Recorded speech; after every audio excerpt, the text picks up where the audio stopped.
Halo teman-teman, jadi di sini saya Irza akan menjelaskan mengenai sadisme dalam cerpen berjudul Eugénie de Franfol karya Marquis de Sade.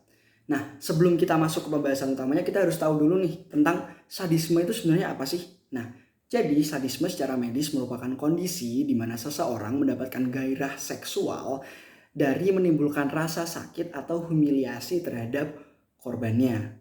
Nah, istilah sadisme ini sendiri itu dipopulerkan oleh seorang penulis Prancis yang bernama Marquis de Sade.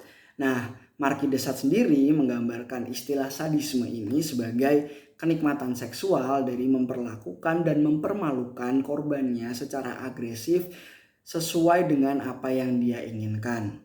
Nah, Marquis de Sade ini merupakan penulis yang telah melahirkan banyak karya-karya besar, dan salah satu karya yang digadang-gadang menjadi karya yang paling populer dalam karirnya adalah novel berjudul Le Crime de l'amour atau dalam bahasa Inggris berjudul The Crimes of Love. Novel ini berisikan banyak kumpulan cerpen, dan salah satu cerpennya akan saya bahas pada kesempatan kali ini yang berjudul Eugénie de Franfol.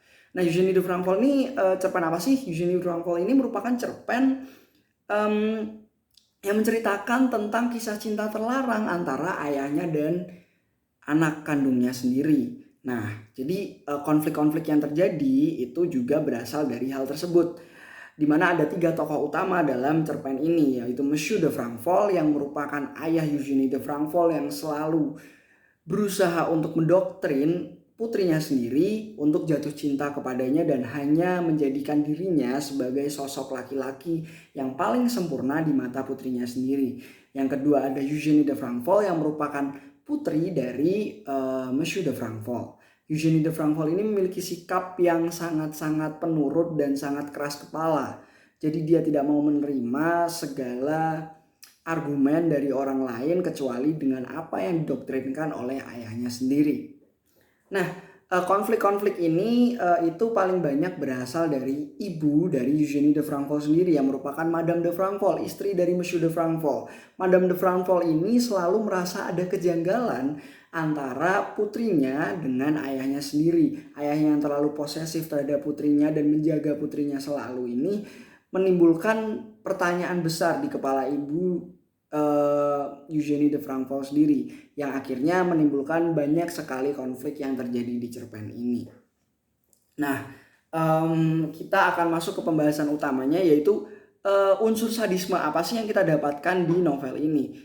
Jadi unsur sadisme ini terdapat dalam salah satu dialog yang dibawakan oleh Eugénie de Franfol dan Monsieur de Franfol saat Monsieur de Franfol meminta Eugénie untuk memilih antara membunuh dirinya atau membunuh ibunya. Nah, di sini bakalan terdapat kata-kata yang banyak menunjukkan sadisme. Di sini saya akan bacakan tentang dialog dalam adegan tersebut. Au cher et tendre ami, décide-toi, tu n'en peux conserver qu'un des deux, nécessairement par ici.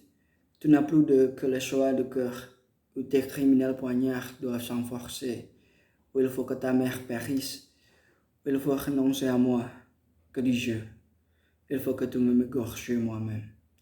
Nah, ini yang berarti dalam bahasa Indonesia berarti, oh teman yang kucintai, putuskanlah, kamu tidak lagi bisa memilih keduanya. Butuh melakukan pembunuhan terhadap ayah atau ibumu.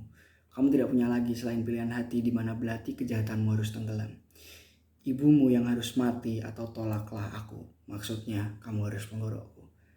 Nah, di sini terdapat beberapa kata-kata yang menunjukkan tindakan sadis seperti il faut que ta mère périsse yang berarti ibumu harus mati, dan juga il faut que tu m'égorges moi-même yang berarti kamu harus menggorokku.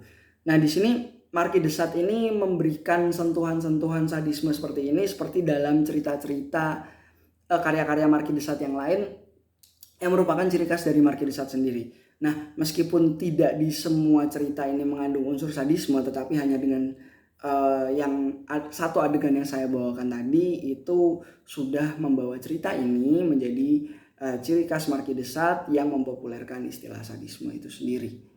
Terima kasih.